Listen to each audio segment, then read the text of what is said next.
ನಮಸ್ಕಾರ, ನನ್ನ ಹೆಸರು ಉದಯ್ ಅಂತ. ನಾವು ಶಿರಾ ಬೈಪಾಸ್ ಆರೋದಲ್ಲಿ ಡೀಲರ್ ಆಗಿದ್ದೀವಿ.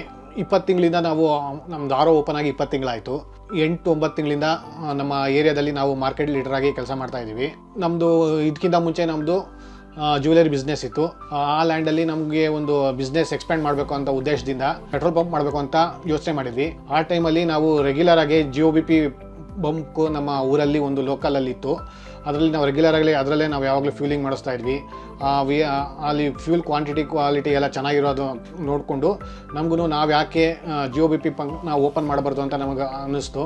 ಹಾಗೆ ನಾವು GOBP ಕಂಪನಿಯವ್ರನ್ನ ಕಾಂಟ್ಯಾಕ್ಟ್ ಮಾಡಿದಾಗ ನಮಗೆ ಕಂಪನಿ ಕಡೆಯಿಂದ ತುಂಬ ಸಪೋರ್ಟ್ ಸಿಕ್ತು. ನಮಗೆ ಸ್ಟಾರ್ಟಿಂಗು NOCಯಿಂದ ಹಿಡಿದು OTPವರೆಗೂ ಕಂಪನಿ ತುಂಬ ಸಪೋರ್ಟ್ ಮಾಡ್ತು.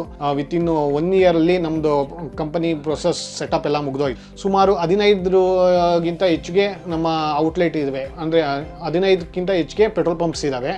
ಅದರಲ್ಲಿ ನಾವೀಗ ಮಾರ್ಕೆಟ್ ಲೀಡರ್ ಆಗಿ ಬೆಳೆದಿದ್ದೀವಿ. ಅದ್ರ ಜೊತೆಗೆ ನಮ್ಮ ಕಂಪನಿಯಿಂದ ಬರ್ತಾ ಇರೋ ಟ್ರಾನ್ಸ್ ಕನೆಕ್ಟ್ ಆಗಲಿ, ಲಾಯಲ್ಟಿ ಪ್ರೋಗ್ರಾಮ್ ಆಗಲಿ, ಮತ್ತು ಕಂಪನಿ ಆಗಾಗ ಕೊಡೋ ಸ್ಕೀಮ್ಸ್ಗಳಾಗಲಿ, ಇವು ನಮ್ಮ ಬಿಸ್ನೆಸ್ ಗ್ರೋತ್ಗೆ ತುಂಬ ಇಂಪ್ರೂವ್ ಆಯಿತು. ಇದರಿಂದ ನಮಗೆ ಬಿಸ್ನೆಸ್ಗೆ ತುಂಬ ಬೂಸ್ಟ್ ಸಿಕ್ತಂಗೆ ಆಯಿತು. ಇದ್ರ ಜೊತೆಗೆ ನಮ್ಮದು ಕನ್ವೀನಿಯನ್ಸ್ ಸ್ಟೋರ್ಸ್ ಸಮೇತ ಇದೆ, WBC ಅಂದರೆ ವೈಲ್ಡ್ ಬೀನ್ ಕಫೆ ಅಂತ.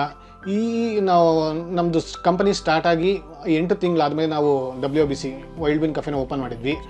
ವೈಲ್ಡ್ ಬೀನ್ ಕಫೆ ಓಪನ್ ಆದ ನಂತರ ನಮ್ಮದು ಪೆಟ್ರೋಲ್ ಸೇಲು ತುಂಬ ಇಂಪ್ರೂವ್ ಆಯಿತು. ಪೆಟ್ರೋಲು ಮತ್ತು ಡೀಸೆಲು ಕನ್ವೀನಿಯನ್ಸ್ ಸ್ಟೋರ್ ಇಷ್ಟು ಮಾತ್ರ ನಾವು ಸೇಲ್ ಮಾಡ್ತಾ ಇದ್ದೀವಿ.